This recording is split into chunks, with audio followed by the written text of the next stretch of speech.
Pour échapper à la violence de la loi de la jungle, notre société a imaginé un fonctionnement afin de régler ces conflits. C'est le système judiciaire.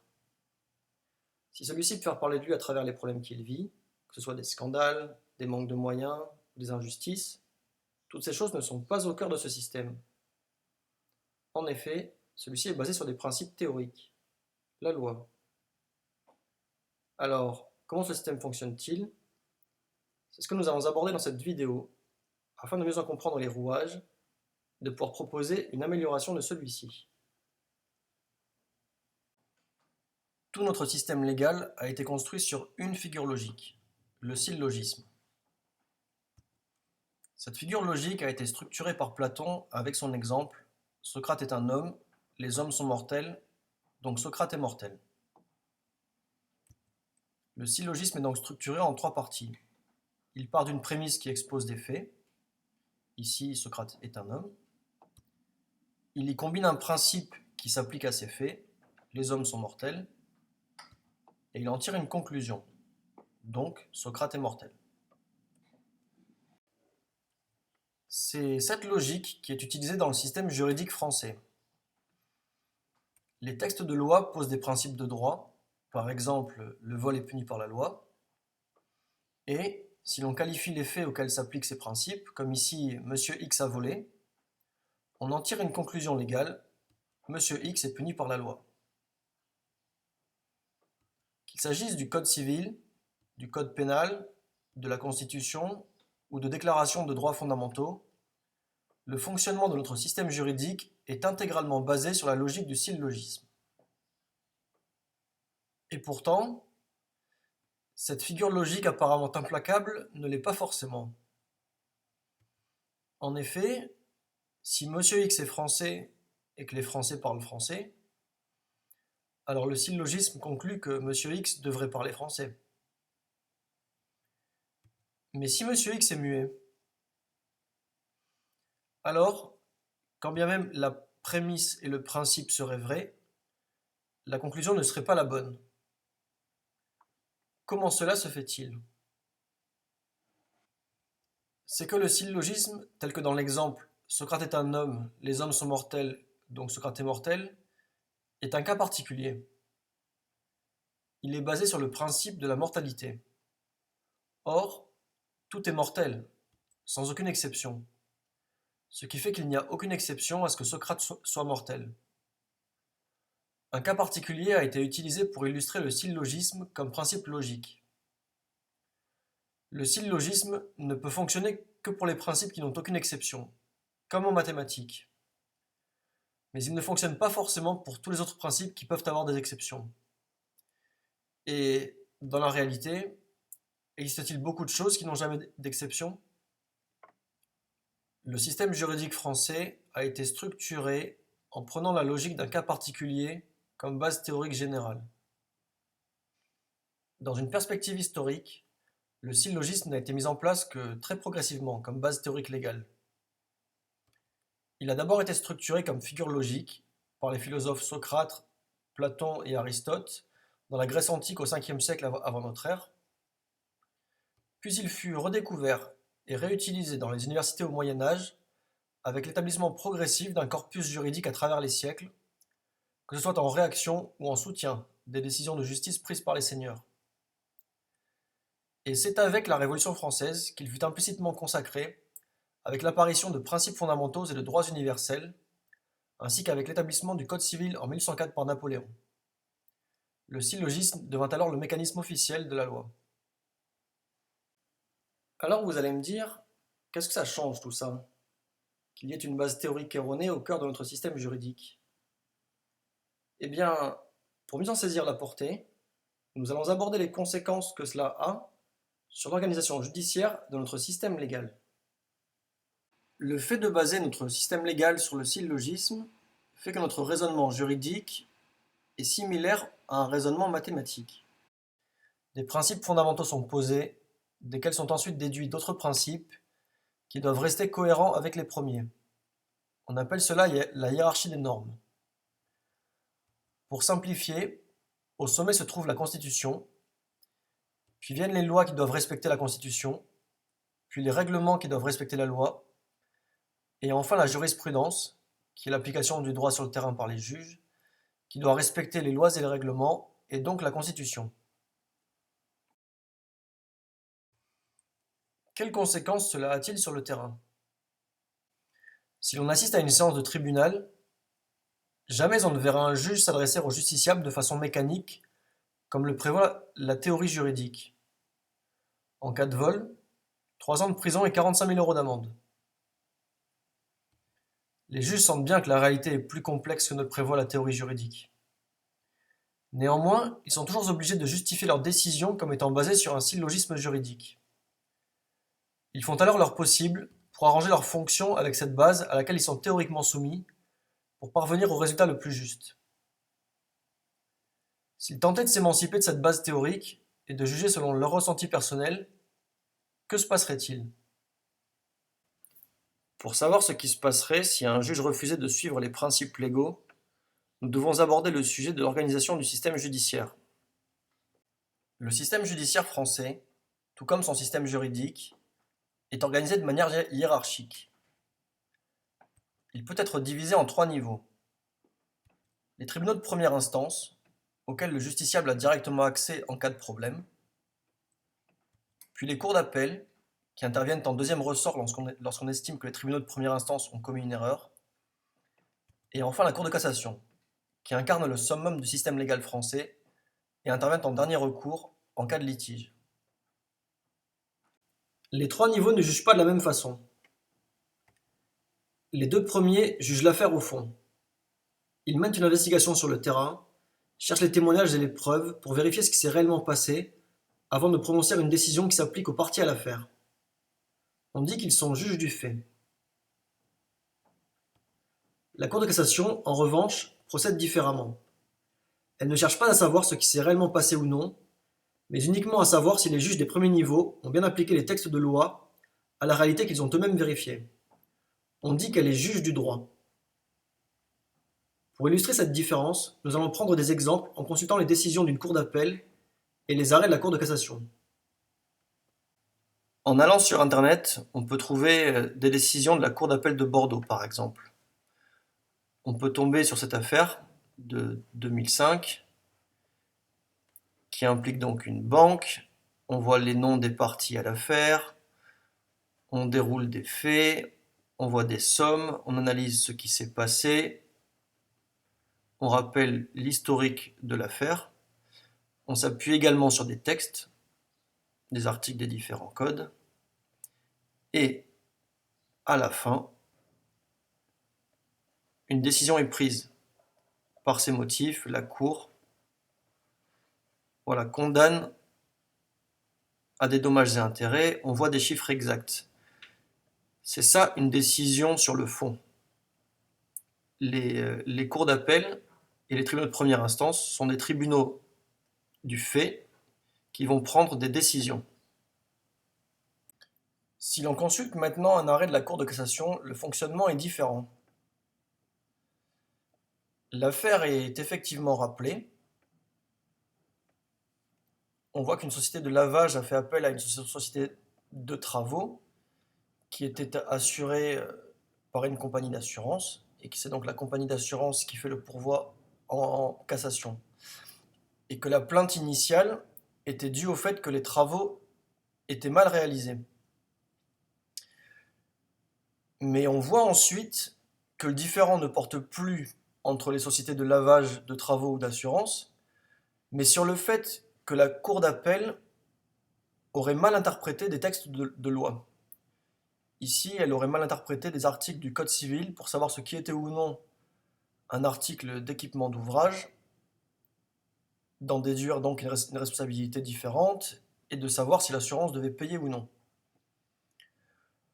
Pour juger de cela, la Cour de cassation repart des faits tels qu'exposés par la Cour d'appel et du droit qu'elle leur applique. La Cour de cassation ne cherche pas à connaître les faits mieux que la Cour d'appel. Sa mission est juste de vérifier que le droit est correctement appliqué.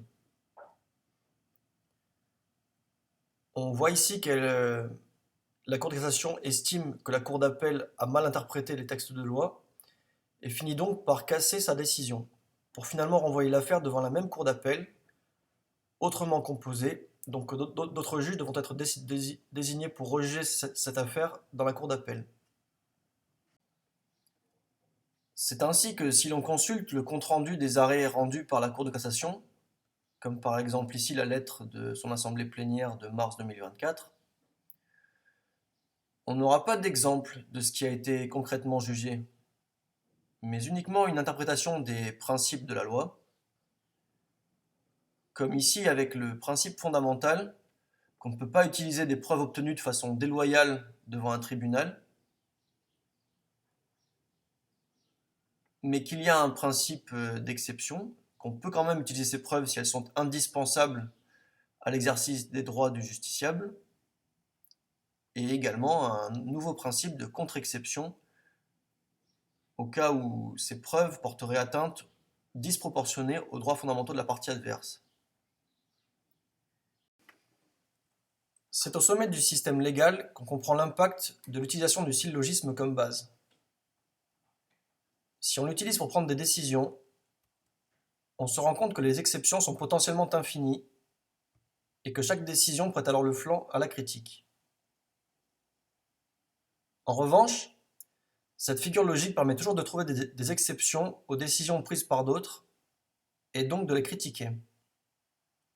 C'est ainsi que le sommet du droit français ne permet pas de prendre de décisions, mais permet par contre de casser les décisions des autres. On peut ajouter qu'il existe un système parallèle de tribunaux lorsque l'administration est impliquée dans un litige. Ce ne sont pas les tribunaux judiciaires, mais les tribunaux administratifs. Et, de la même façon que dans le système judiciaire, le Conseil d'État, qui est sa juridiction suprême, ne tranche pas non plus sur le fond, mais est juge du droit. Cela fonctionne de façon similaire, avec les tribunaux de première instance ou d'appel qui jugent du fond, et donc la juridiction suprême qui juge uniquement du droit. Pour en revenir à la question précédemment posée, à savoir que se passerait-il si un juge s'affranchissait des règles de droit pour juger selon son propre sentiment, eh bien, il prendrait le risque que ces décisions soient portées au niveau supérieur et que celles-ci soient cassées par la Cour de cassation. Ce même juge verrait alors son avancement en carrière bloqué et il serait incapable de progresser dans la hiérarchie judiciaire. La désobéissance d'un juge au système légal n'est pas forcément un caprice personnel. Cela peut être dû au fait que la loi soit réellement inadaptée. La société change. Des pionniers créent une société, puis des lois qu'ils sentent adaptées à la situation. Mais avec le temps, c'est la situation qui s'adapte aux lois. Et pas forcément dans l'esprit de justice qui existait au début. Dans ce cas, la seule solution est de changer la loi. Et pour cela, il faut impliquer le pouvoir législatif. Sans entrer dans le détail, ce qui nécessiterait une autre vidéo sur le pouvoir législatif, l'activation de ce pouvoir impliquerait un vote à l'Assemblée nationale, qui implique d'obtenir une majorité, qui implique d'avoir de nombreux élus solidaires, qui implique un parti politique capable de gagner des élections dans la France entière, qui implique des campagnes électorales sur de nombreuses années. On comprend aisément que le système ne réagit pas instantanément. Et même dans le cas d'une réaction, le format de la nouvelle loi prend à nouveau lui-même la forme d'un syllogisme, susceptible de connaître à son tour ses limites et ses exceptions.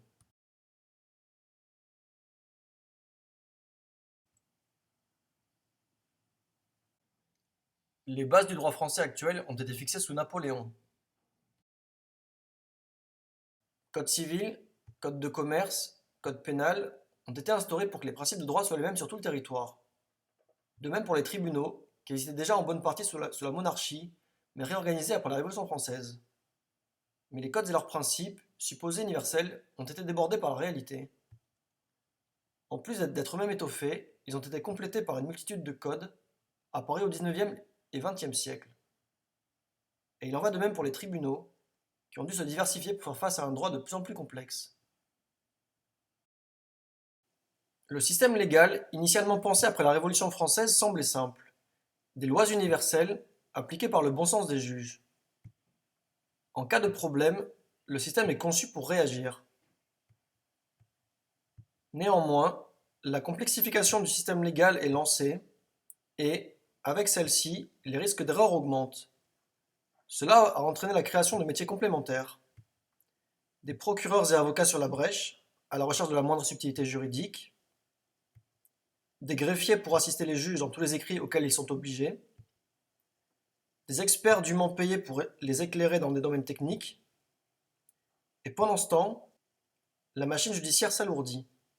Elle prend du temps pour traiter des affaires qui, elles, n'attendent pas pour apparaître. Et, si certains problèmes disparaissent d'eux-mêmes, d'autres peuvent s'amplifier et devenir de gros problèmes à traiter plus tard.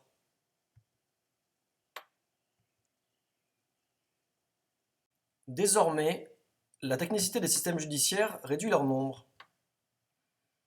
Aux difficultés sociales, administratives ou matérielles s'ajoute enfin la difficulté interne d'un système qui n'est pas conçu pour aider ses membres, mais uniquement les casser en cas d'erreur. Les juges sont probablement les mieux placés pour se rendre compte de la pression qui pèse sur eux. Il reste enfin une dernière solution au magistrat qui n'a plus les forces pour lutter. Gravir à son tour un échelon dans le système et refiler la patate chaude à la génération suivante.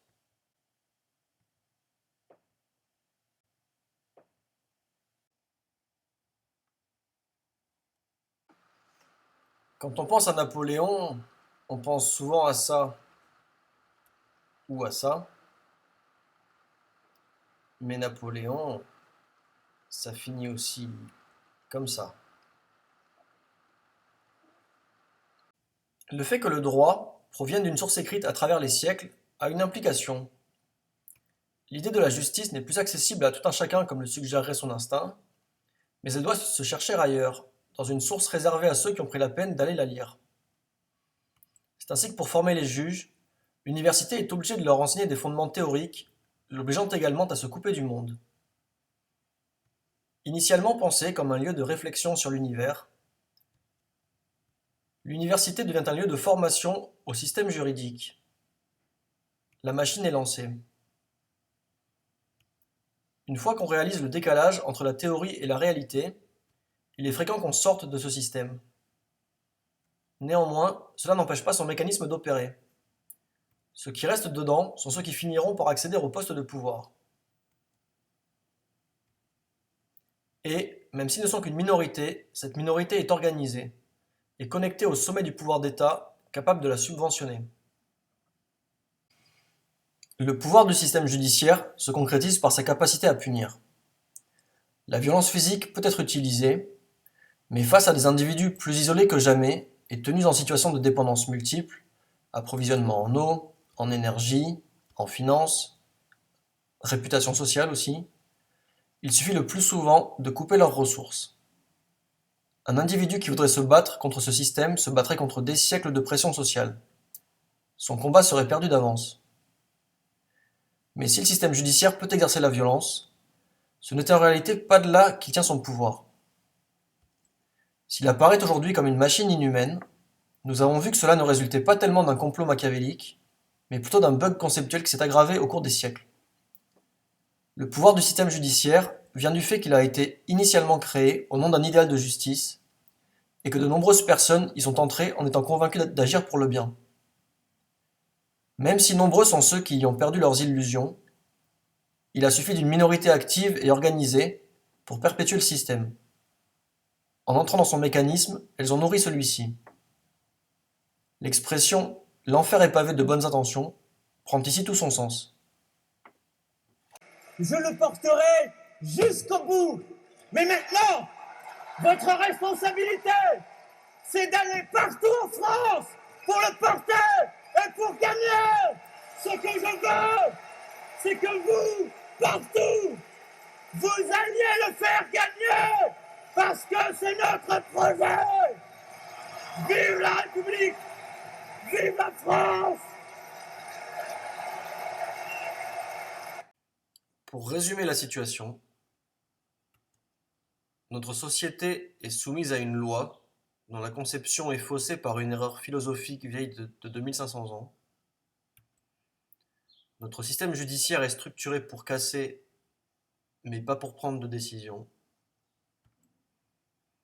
Ce fonctionnement défaillant s'est imposé à la société tout entière. Et pour tenter de pallier à ces défaillances, la jeunesse est sacrifiée à ce système. Paradoxalement, il y a ici une bonne nouvelle, c'est que les choses peuvent être réparées.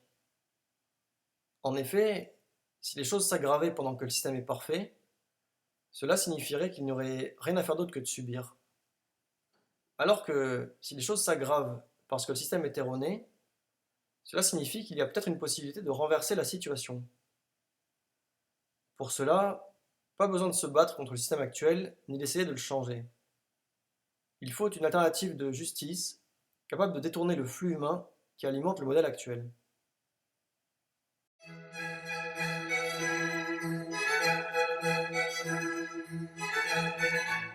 Dans une deuxième partie, nous allons proposer un nouveau système légal.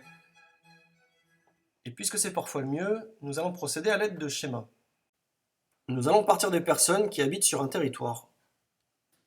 Il est d'abord demandé qui souhaitent être magistrats. Ces volontaires vont être répartis en équipes, chacun devenant responsable de son équipe. Puis, il est également demandé qui souhaite être joueur. Les volontaires sont à leur tour répartis en équipes, par tirage au sort afin que les responsables ne puissent pas choisir les membres de leur équipe, mais que ceux-ci proviennent de l'ensemble de la société.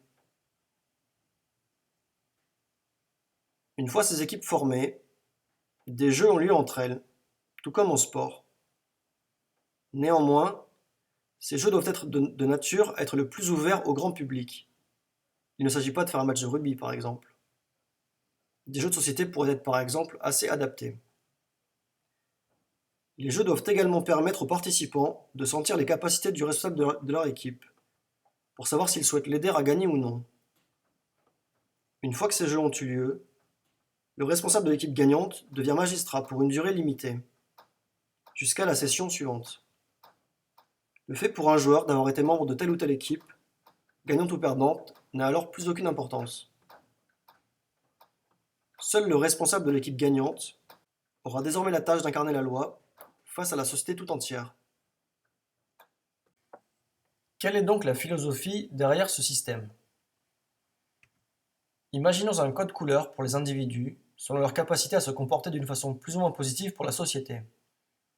Les couleurs les plus rouges montrent les individus les plus prédateurs et nocifs autour d'eux, tandis que le jaune, les plus créatifs et positifs pour la société. On voit que la répartition des équipes sépare les responsables dans chacune de leur équipe, afin qu'ils y exercent son influence.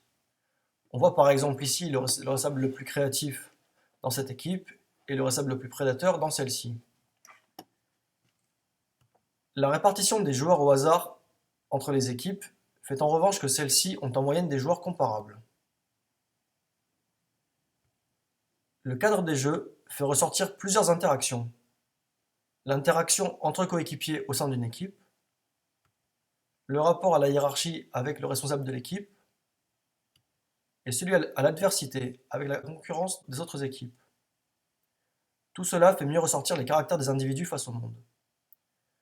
Ce fonctionnement augmente les probabilités de conflit et de censure de responsables trop injustes, et à l'inverse, augmente les probabilités de victoire et donc d'accès à la magistrature d'un responsable plus juste. On peut maintenant se demander quels sont les garde-fous dans un tel système.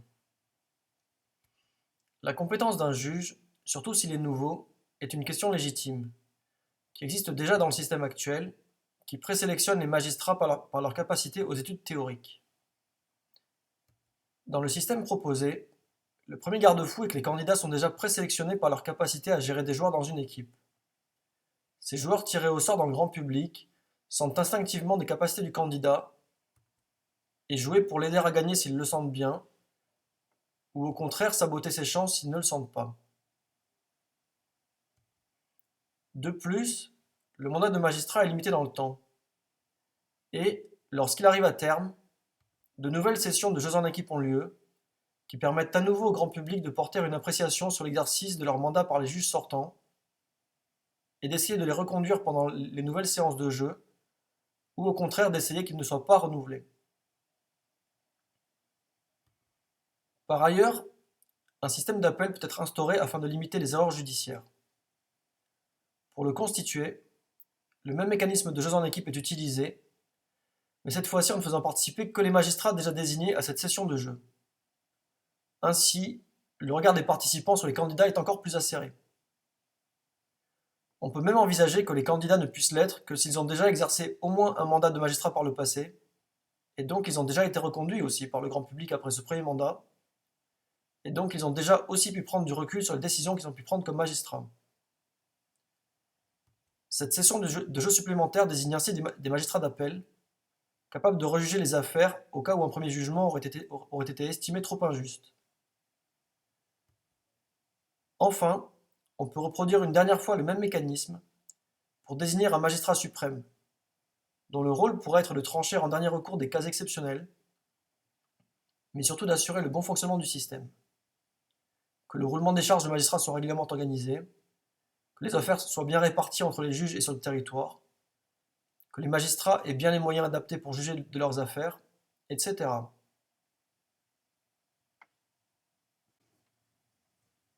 Nous pouvons évoquer quelques caractères résultant de ce système. Le premier caractère est son caractère monarchiste. Le pouvoir est exercé à tous les niveaux par une seule personne. La lutte contre les abus ne réside pas ici dans la séparation des pouvoirs entre le législatif et le judiciaire, comme dans le système actuel, mais dans la remise en question régulière de la fonction de magistrat. Un deuxième caractère est le caractère aristocratique. Les candidats à la magistrature sont à égalité et acquièrent ce titre grâce à leur capacité dans un cadre concurrentiel. Un troisième caractère est le caractère démocratique. Le processus est ouvert au grand public, qui participe de façon active à la désignation des magistrats, et chacun peut régulièrement se porter candidat. Un autre caractère est enfin le caractère aléatoire. Le tirage au sort des joueurs entre les équipes permet d'éviter les risques de corruption. Nous pouvons enfin dresser un tableau de comparaison des deux systèmes, le système actuel et la proposition qui vient d'être évoquée. Sur le premier plan, qui est celui de la légitimité, le système actuel a un avantage écrasant. Il a pour lui la légitimité historique d'exister depuis des siècles, malgré ses défauts, tandis que la proposition qui vient d'être évoquée est une nouveauté, qui suscite la peur de l'inconnu. Sur un deuxième plan, qui est celui de la base théorique qui sous-tend les systèmes, le système actuel est basé sur le syllogisme, qui est un biais conceptuel vieux de plusieurs siècles, tandis que la proposition est théoriquement basée sur un mécanisme institutionnel qui combine des dimensions monarchistes, aristocratiques, démocratiques et tirage au sort. Quant à l'accessibilité du fondement légal, le système actuel aboutit à une complexification croissante, difficilement accessible au grand public, tandis que la proposition, qui est de faire incarner la loi par une personne publiquement désignée, redonne à celle-ci une taille humaine. Pour ce qui est de l'accès à la charge de magistrat, le système actuel, il donne accès par un concours dans la jeunesse, avec la garantie d'une quasi-irrévocabilité ensuite, créant ainsi un corps à part dans la société. La proposition permet la rotation régulière de la charge de magistrat, et ainsi de diffuser la culture judiciaire dans la société. C'est d'ailleurs là un des points forts du système proposé. Le système actuel semble imaginer que pour être performant, un juge a besoin de longues années d'expertise, mais une société ne deviendrait-elle pas plus juste si une multitude de ses membres avaient été roués à l'exercice d'une charge de magistrat pendant 1 ou 2 ans? Quant au nombre de tribunaux, la lourdeur du système actuel rend très difficile le fait d'augmenter leur nombre, ce qui joue évidemment sur les délais de justice, alors que le système proposé, de par sa simplicité, permet plus facilement d'adapter le nombre de magistrats en fonction du nombre d'affaires à traiter. Quant à la lutte contre les abus, le système actuel est basé sur une séparation des pouvoirs entre le législatif et le judiciaire, qui montre aujourd'hui ses limites avec la lenteur de réaction et la complexification des rapports entre les deux pouvoirs. La proposition supprime la séparation des pouvoirs législatifs et judiciaires, Le mécanisme de lutte contre les abus étant constitué par la remise en question régulière de la charge des magistrats par le grand public, avec le mécanisme des jeux en équipe à intervalles réguliers. On peut enfin aborder le sujet de l'implication sociale des systèmes judiciaires. Le modèle actuel a besoin de couper la jeunesse du monde pour qu'elle étudie son fonctionnement, ce qui fait qu'elle est en retrait physique à l'âge où on démarre biologiquement une vie amoureuse et où l'on crée une famille. La jeunesse est ainsi sacrifiée pour le système actuel. Le modèle proposé permet de réintégrer la jeunesse dans le monde et d'y gagner l'expérience nécessaire pour juger. On devient magistrat dans un âge plus mûr. Alors, quelle stratégie pour mettre en œuvre ce changement de système légal? En théorie, la proposition a l'air séduisante, mais on ne sait pas encore ce que cela donnerait concrètement. Le système actuel, malgré ses défauts, gère la vie de millions de personnes, et si nombreux sont ceux qui critiquent le système en place, la société s'y est néanmoins adaptée, et un changement radical serait risqué. On a en tête l'expérience du grand bond en avant de Mao au XXe siècle, qui, estimant le système économique chinois arriéré, voulut aboutir d'un coup à l'industrialisation de son pays. Il dévia la paysannerie vers l'industrie en croyant faire ce grand bond en avant, mais des problèmes inattendus comme des récoltes pires qu'imaginées et une industrialisation plus chaotique que rêvée ont abouti à une catastrophe sociale, une famine d'ampleur inégalée soldée par des millions de morts. Le système juridico-judiciaire actuel gère la vie de la société entière, des normes alimentaires aux conflits familiaux, en passant par l'attribution des propriétés, des droits des travailleurs ou des personnes incarcérées. On comprend que tout changer brutalement pourrait emporter des conséquences dramatiques. La stratégie est donc de partir du système actuel et de créer en parallèle des nouveaux espaces expérimentaux de vie sociale, dont les conflits seraient réglés par le nouveau système. Puis, de comparer la situation avec les problèmes réglés par le système actuel. Et, si cela fonctionne mieux que dans la société actuelle, d'augmenter progressivement ces espaces, ainsi que d'élargir leurs compétences judiciaires. Et enfin, cette méthode permet aussi d'expérimenter d'autres propositions de justice sur d'autres espaces.